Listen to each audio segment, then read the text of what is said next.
Hi everyone, ఈరోజు మనం ఆవు నెయ్యి ఎలా చేయాలో చెప్తాను. ఈ విధంగా రావాలంటే నేను చెప్పినట్టుగా చేయండి. ముందుగా మనం పెరుగు పెట్టుకున్నప్పుడు పైన మీగడ అనేది ఒక గిన్నెలో తీసి పెట్టుకోండి. దాని తర్వాత ఒక పెద్ద గిన్నె తీసుకొని ఆ మీగడ అంతా గిన్నెలోకి వేసుకొని ఇలా మజ్జిగ చేసుకుంటాం కదా గ్రైండర్తో, ఇలా కొన్ని వాటర్ వేసుకొని ఇలా మనం చేతితో ఇలా తిప్పుతూ ఉండండి. దాంట్లో పైన వెన్న అంతా వచ్చేస్తుందండి. ఈ విధంగా చేసుకున్నారంటే మీకు నెయ్యి అనేది చాలా రోజులు నిలువ ఉంటుంది.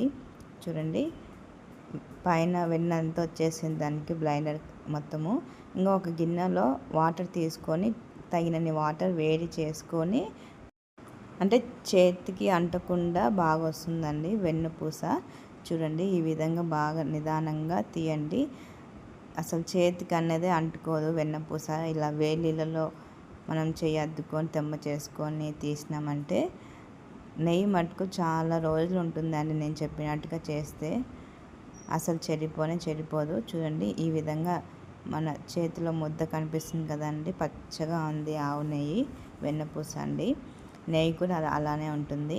దాంట్లో ఉన్న వాటర్ అంతా తీసేసి ఒక గిన్నెలోకి వేసుకోండి. అలానే ఇంకో ముద్ద కూడా నేను తీస్తున్నాను చూడండి. ఈ విధంగా తీసుకొని మనం కాంచుకుందామండి. అప్పుడే కాంచుకున్న బాగుంటుంది, ఈవినింగ్ కాంచుకున్న బాగుంటుంది అదే రోజు.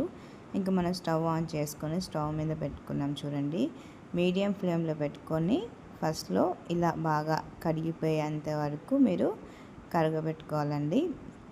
హై ఫ్లేమ్లో మటుకు పెట్టకండి, నెయ్యి కదండి కొంచెం పొంగిపోతుంది.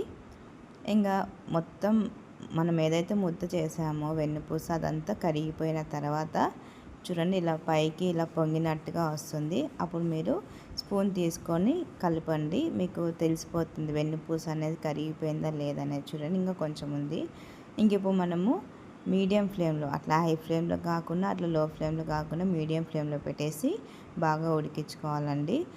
అంటే వాటర్ తెమ్మ లేకుండా మనము ఇలా కలుపుతూ ఉండాలండి. చిటపట అనేంత వరకు మనకి పైన నూనెలాగా వస్తుంది, అంటే వెన్నపూస అంతా కరిగిపోయి నెయ్యి తయారవుతుంది. చూడండి, బాగా ఉడుకుతుంది. ఇలా 10 నుంచి 15 నిమిషాల వరకు ఉడికించుకున్న తర్వాత చూడండి, మీకు వెన్నపూస అనేది కరిగిపోయి పైన నెయ్యి అనేది ఏర్పడుతుంది. ఇలా మొత్తం వెన్నపూస కరిగిపోయిన తర్వాత ఇలా పైన మీకు నెయ్యి అనేది ఏర్పడుతుంది కదా.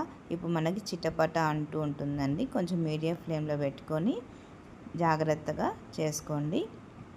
ఇప్పుడు మనము కరివేపాకు కానీ తమలపాకు కానీ వేసుకోవచ్చు.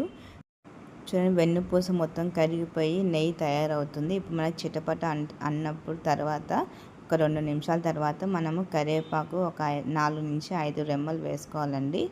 మీడియం ఫ్లేమ్లో పెట్టుకొని చిటపట అనేంత సౌండ్ పోయేంత వరకు మీరు కాంచుకున్నారంటే సరిపోతుందండి. మళ్ళీ స్టవ్ ఆఫ్ చేసి పక్కన పెట్టుకోవాలి. చూడండి, మనకి మొత్తం తయారైపోయింది, పొంగుతుంది.